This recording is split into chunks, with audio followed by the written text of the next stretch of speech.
In this video, we will be replacing the batteries from a ReliOn Platinum Blood Glucose meter. The only tool you need is a small flathead screwdriver. You will also need two 3-volt CR2032 coin cell batteries. A link for the battery is included in the description section below. Before replacing the batteries, turn off the meter. To access the battery, we have to remove this cover. Using the tip of a small screwdriver, push the tab in the direction of the arrow and lift the battery door up. Remove the old batteries. Inside the meter, you can see marked the battery type CR2032 and the correct orientation of the batteries. Always replace both batteries at the same time and with the same brand.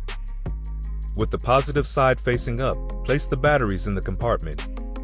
Once the battery is in the correct location, it will snap itself in place when the door is secured.